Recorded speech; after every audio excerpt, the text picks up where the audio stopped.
Welcome sports fans. Today we're looking at the Marin DSX 1. My name is Graham. I'm the owner of Bike Bros, a bicycle shop in Cochrane, Alberta, Canada. These videos, what I do is go through bikes, look at the details, talk about the specifications, positive, negatives, who the bike suits, maybe things I would upgrade, and in the end you maybe have a better idea about the bike than when you started. If you find my voice to be the most boring voice on YouTube, put that down in the comments. I have been pointed out as having the most boring voice on YouTube, which I will now take as a point of pride because I have absolutely no ambitions of being a YouTube star. I'm just trying to help people understand bikes and maybe to help them make some more informed buying decisions. So let's get into the Marin DSX 1. So I will start at the back of the bike, as I usually do, and we'll be looking at this Shimano Dior 1x drivetrain. So in this case, on the DSX 1, we have a Shimano Dior 11-speed derailleur. That means we have an 11-speed cassette there as well. And of course, being a new school Dior derailleur, it has a clutch on there. The clutch is the device that, when engaged, gives you a whole bunch of spring tension in your little knuckle there on your derailleur. The idea with that is that when the clutch is engaged, you have a lot of spring tension in there that is basically holding your chain, keeping some tension there. That, combined with narrow wide chain rings on the cranks, means that you are that much less likely to bounce your chain off of these chain rings as you're going through bumpy terrain. So Shimano Dior 11-speed. The Dior does come in 12-speed as well, so just keep that in mind that even though it is the Dior family, there are different levels of Dior available. Matched with that Dior derailleur is an 11-speed Sunrace cassette, and that gives us a range of gears from 11 teeth on that smallest cog there up to 51 teeth on the biggest. So with these 11 speeds, you're basically getting the same sort of range as many of the previous 20 or 30 speed bikes might have had on them. And then you're getting that added benefit of no front derailleur. I'll talk in a moment about why that does mean something to you. We are showing you the Thru-Axle. So that means that we have a solid axle coming through, not a quick release. This means that if you're going to take off your rear wheel, you're going to need an Allen key to take off the rear wheel, but it's a much more substantial way of attaching a wheel to a bike that helps to basically add strength, add stiffness, and under heavy pedaling or braking, you're less likely to sort of tug a wheel out of straight. So definitely a good feature and something I really like. Those two holes that we're looking at there, those are threaded holes for your fender and or rear pannier rack. They are mated with a mounting position up here for your pannier rack, and then in that little arch we have a little threaded section hidden just underneath, and that is going to be your fender mount. Going forward on the frame a bit, we are looking at a shaped seat tube here. So as you can see, it's sort of got a cutout there where it follows the shape of the tire. That means that this is going to be a 1x specific frame. So if you were a person who was in love with having a front derailleur on your bike, sorry, but you can't put one on here. And if you really do like front derailleurs, which I don't, but if you do really like them, there is a bike very similar to this in the Marin family of bikes called the Fairfax. So I would urge you to look at a Fairfax if you like everything about this bike except you want smaller steps in your gears. So along with this drivetrain, we have a KMC chain on here. Some people may have complaints about KMC chains. They prefer to see Shimano chains. I'm not in that camp. I really don't see what the big deal is. I've tried both, and I think that shifting is fine between both, although you do sometimes have weird circumstances where there is a bit more dramatic change between the shift quality between KMC and Shimano chains. On our cranks here, we have I believe a 40 tooth steel chain ring. As I pointed out, it's got narrow wide chain rings on here. It's a pretty cheap crank set. This chain ring is pressed directly onto the cranks, and then it's a square taper bottom bracket. So that just is the type of spindle that you have. And hidden in behind here, it is a threaded bottom bracket, which is probably by consensus the preferred way of attaching the bearings inside your cranks to a bike these days. You do have some other ways of just pressing in bearings, which can make life a bit more difficult when it comes time to replacing or servicing of bearings. Back to the rear wheel, we have a 700 by 45C WTB Riddler tire in what is jokingly referred to in our shop as poo-wall tires.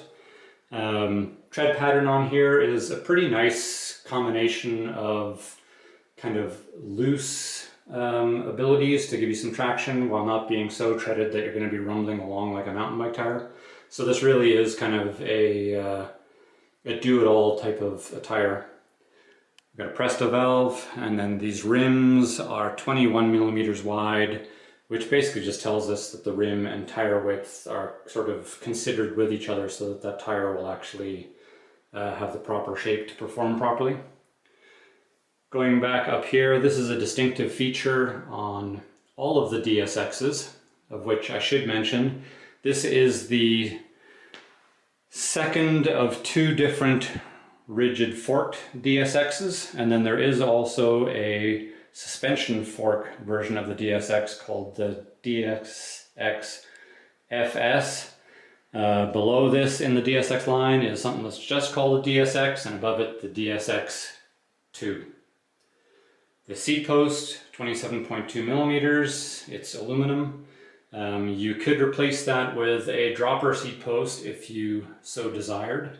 What makes that possible is the fact that we have this little rubber thingy here, another little rubber thingy here.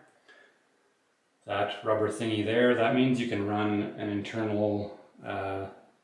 internally cabled dropper post, which would be the standard way of doing droppers these days.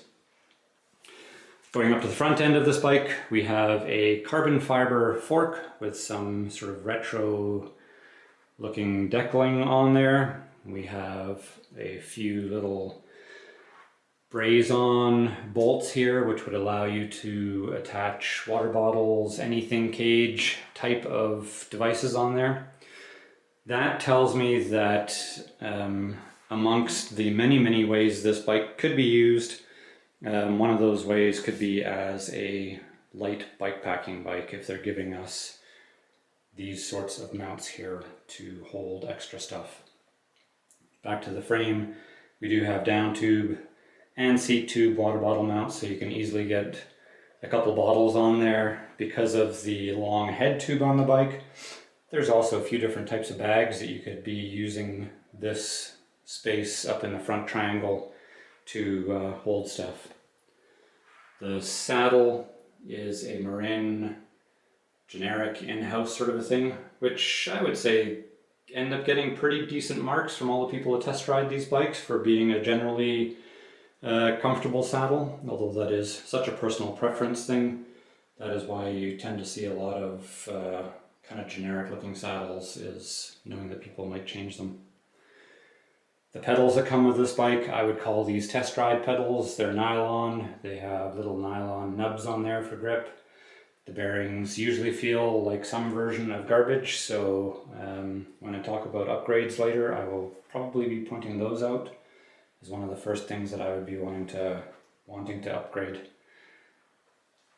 Just heading back up to some of the details, a fairly long head tube helping to bring the front end of the bike up a bit for comfort's sake. That same WTB Riddler on the front, same width, same poo walls. We'll step around the other side of the bike here. We see a 160mm rotor, Tektro flat mount hydraulic disc brakes with levers that look like that. These Tektros, while nobody gets excited about them, they're actually a reasonable brake, and from having years of servicing them now, they're a pretty low fuss kind of a brake, and they just kind of do what brakes need to do, especially on a bike like this that isn't going to see harsh off-road usage that really requires fancier brakes. You do have, as I was mentioning with the other mounts to help with rear fenders, you do have a little mount right down there behind the bottom bracket for full wrap fenders. Going hand in hand with that on the fork, that is a threaded hole on the arch of the fork, and then below the Thru-Axle we have another threaded mount down here. So these guys at Marin, they really do understand bikes and how people use them, and they want to make this a very broadly useful bike for a lot of people. There's more of those details, those brakes. So back to this arch thing, just as a description. They're really putting that on this bike to help bring the top tube down a little bit. You can imagine if that wasn't there, and if your top tube came straight across, you'd be giving up a couple inches of standover height. So it's both a case of trying to be distinctive with the looks of the bike, and also as a practical purpose, it strengthens the frame a bit by having something there while lowering the top tube a bit. And lastly, I didn't talk about this, but we do have a 70mm stem, and then some zero rise Marin branded handlebars that measure, I believe these were 660mm wide. Bars and stem are generic, nothing exciting, also nothing to complain about. The grips are standard sort of friction fit grips, kind of a mushy pattern on them. In my upgrades, I'll probably mention that I would take those off and put something on with mechanical locks, because I just don't like friction fit grips that much. So that is the first section of looking at all the specs on this DSX-1. Who does the Marin DSX-1 suit? Well, if you probably haven't figured this out on your own, because it does take some deciphering, but the DSX name basically stands for dual sport. The X stands for 1x1X drivetrain. So that's kind of the quick thing, is a dual sport 1x drivetrain bike. I would say this is the bike that cannot be pigeonholed. If you had to give it a name that described all its functionality, it would be the Marin flat bar gravel bike, commuting, single track worthy, dual sport hybrid bike, packing, sporty, just a practical bike. So any of those things. This is a gravel bike without the romantic appeal of having drop bars. That basically saves you money on a flat handlebar bike. There is a lot of money that goes into the overall value of a drop bar gravel bike, just into the lever shifter units that come on those. And there are limitations on many of those as well, where a flat handlebar bike opens you up to these types of shifters. Once you're into those types of shifters, you are then into shifters that can push derailleurs that are compatible with these really wide range cassettes.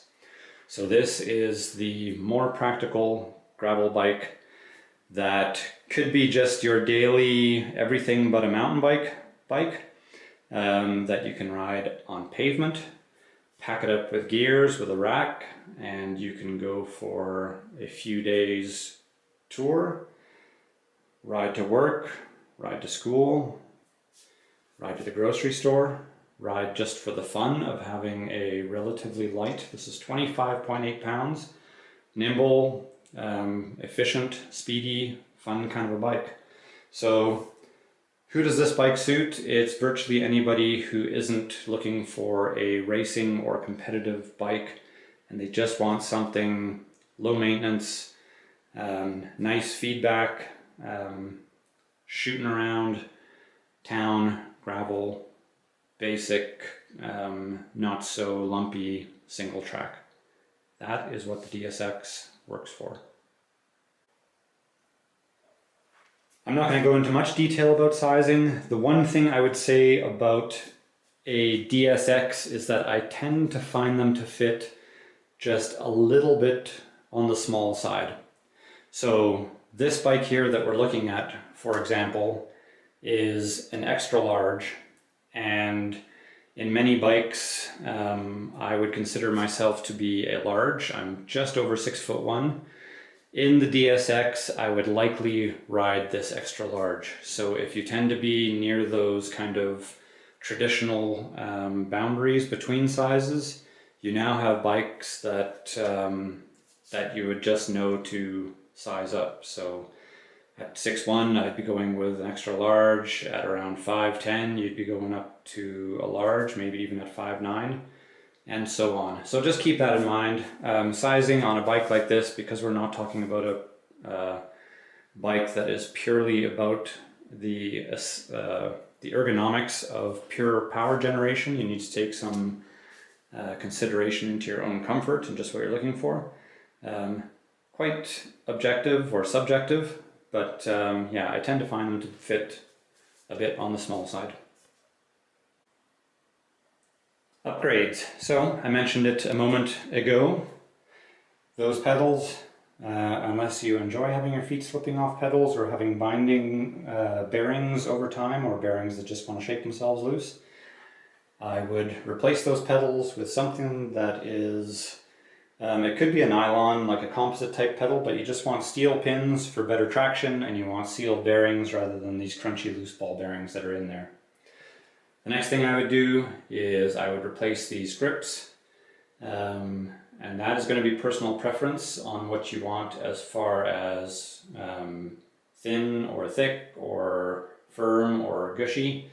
But in general, grips that don't have a mechanical lock onto your handlebar, whether they get wet or if they get any grit at all between the grip and the handlebar, you tend to find that they will turn into throttle grips on you and spin easily, which is both a nuisance and I think kind of a safety thing. I would be tempted, and for no real reason, but for handlebars, I would maybe do something if you were looking to ride this bike like a little bit of an idiot, to go with a little bit of a wider mountain bike handlebar. And then also just keep in mind that down the road, should something ever happen, that's a steel chainring. You're not going to wear it out anytime soon. It's going to last way longer than alloy. But if anything ever comes up that you damage a crank or a chainring or anything, you're basically looking to upgrade your cranks. So that isn't an upgrade that you do just for the fun of it, but because we kind of have an integrated chainring and crank there, of which neither are like great quality, they both function. That's the one thing that I would be thinking about.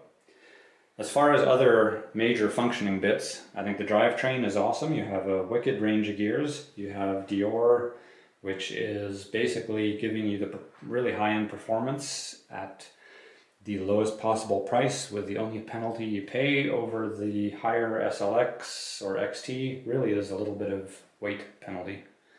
Otherwise, I mean, maybe some of this stuff as you're doing pedals, grips, handlebars, saddle, any of that, those are going to be things that you can really add some personality to the bike. So maybe you'd end up picking one of these colors off the kind of retro inspired stripes on the forks here, take one of those colors, and then all of a sudden you've just got a highlight color on this bike. But the upgrades are minor. When the main things are pedals and grips, I would say that they're the most common things that I don't like on stock bikes anyways. So there you go for upgrades. The positives of the DSX-1. Well, the fact that this is one of the most sought after bikes in the last couple of years. This, I should mention, this is pretty much an unchanged bike from 2021, 22, 23. Because it's not doing anything that requires sort of the latest greatest as far as suspension or anything goes. This thing is hugely requested by customers, and the last 3 years it is the bike that we just can never get enough of. So the positives are, it's obviously speaking to what a lot of people want in their bike. It is simple. You don't have a front derailleur that's going to cause you frustration, both from its function or from listening to a chain rattling against a front derailleur or anything. You get a wicked range of gears, really practical tire size.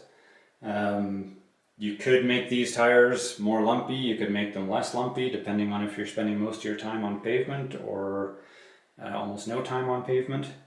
The fit, the finish, all those things are real positives on this bike. You're going to, for some people, maybe feel that you're just in a little bit of an aggressive position. As far as the front end goes, that would be maybe a case where putting a bit of a riser bar on, as I mentioned in the upgrades, that may be handlebars. But as common as that will be people who are also looking to drop the handlebars to get their bike into an even more aggressive position. And by aggressive, when I'm talking about the handlebars, I'm meaning the lower that is, the more of a powerful position the rider is in, but the more you're going to be bent over, so the less comfortable some people would find that. So the positives are, it's freaking awesome.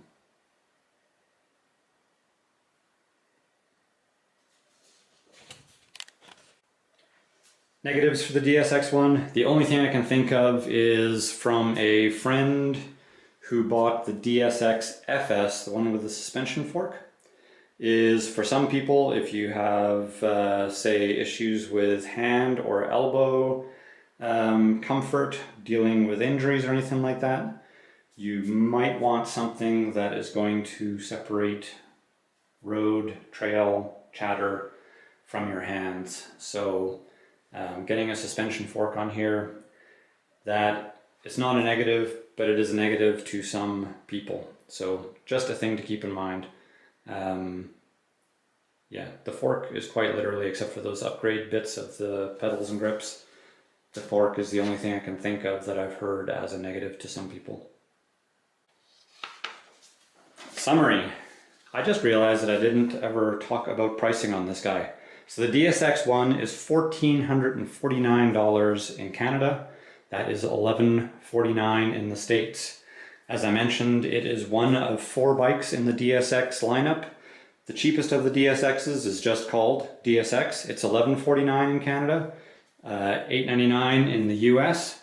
The DSX 2, which is a chocolatey brown thing with an upgraded Dior 12-speed drivetrain and Shimano brakes, goes to $1,649 Canadian or $1,289 US dollars. And that DSX FS that I mentioned, the one that comes with a squishy front fork, $2,049 Canadian or $1,599 American. So my summary on this bike, it is obviously speaking to a lot of people and does a whole bunch of things really well. It's not a mountain bike, it's not a road bike. It really is the flat handlebar version of whatever you would get if you put a mountain bike and a road bike in a big blender. You're getting somewhat the best of both worlds, something that isn't delicate as far as getting flats or damaging wheels easily, and then also something that feels really efficient like a road bike. It can handle some off pavement while keeping that efficiency. It could be your commuter, your just fun bike for going out on the path or the roads, or if you have some simple dirt trails, it could be a really fun bike to just go zipping around, especially if you don't think that you're the next World Cup Enduro champion of mountain biking, and riding off-road is just the simple pleasure of riding along on non-technical trails. So the summary of this bike, we love it. We're a fan of the DSX. Obviously a lot of other people are the fans of the DSX, and we hope you like it so much that you come in, buy one, subscribe to the channel, and comment that I'm not the most boring voice on YouTube. Thank you.